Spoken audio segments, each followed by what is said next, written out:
Based on the state of development, resources are of four types: potential, developed resources, stock, and reserve.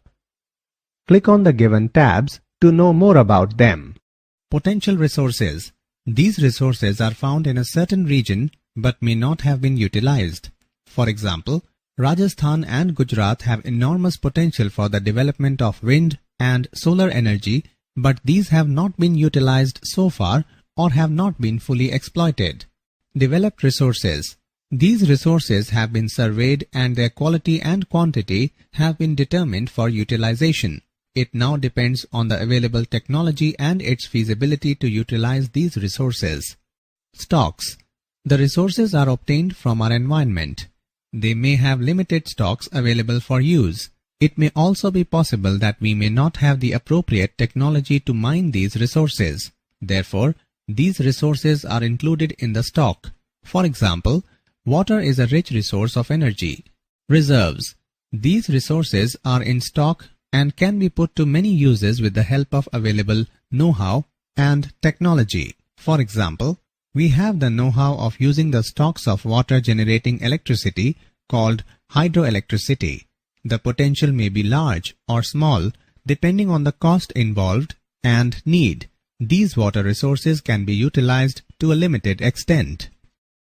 Development of resources.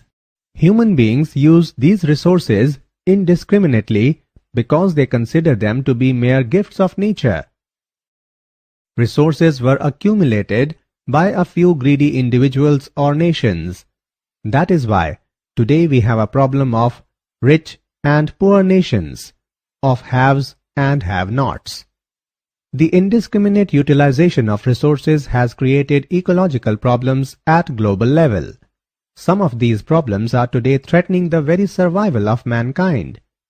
These problems are global warming, ozone depletion, pollution, as well as land and soil degradation.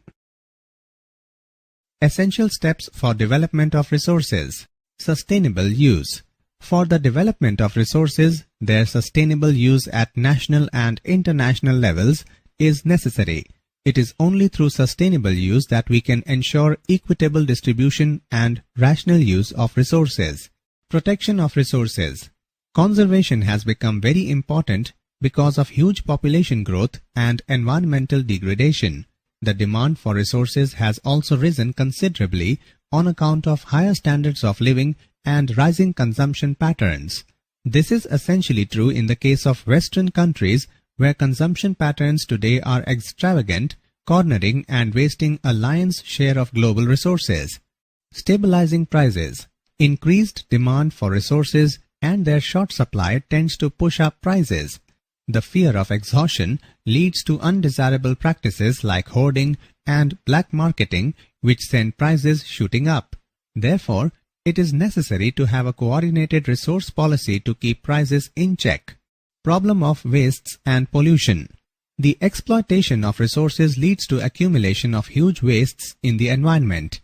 Moreover, many resources are also misused either because of inefficient technology or wasteful consumption patterns. Accidents. Many accidents happen while mining, transporting, and using resources. These accidents not only cause loss of life and property, but also cause great damage to our environment. If proper planning is lacking, frequent accidents are inevitable. Sustainable development. Sustainable development is defined as economic development that ensures use of resources and the environment without compromising the needs of future generations. The Earth Summit held in June 1992 at Rio de Janeiro, Brazil in South America, discussed for the first time issues concerning our environment. The Earth Summit was attended by over 150 heads of states and NGOs, non-governmental organizations. It adopted Agenda 21, which reflects the concerns of the delegates. For the first time, the focus was on sustainable development. The conference was organized by the United Nations Conference on Environment and Development, UNCED. The declaration under Agenda 21 stated, Environmental damage, poverty and diseases need to be combated. There is a need for global cooperation on common interests and shared responsibilities. We should not compromise on the needs of the future generation. The major objective should be to draw Local Agenda 21 or act locally and think globally. Resources planning in India.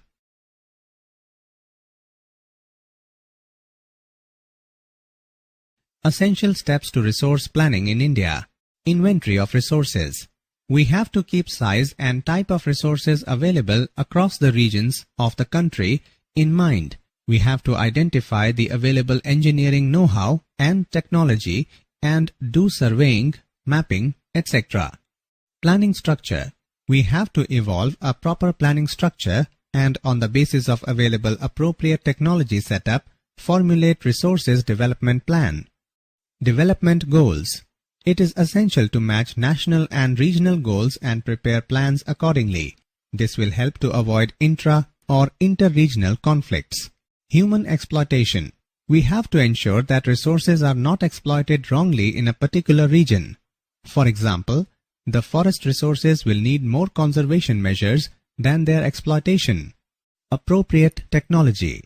In India's context, appropriate technology is essential because in the past under colonial rule, resources did not often contribute to national development.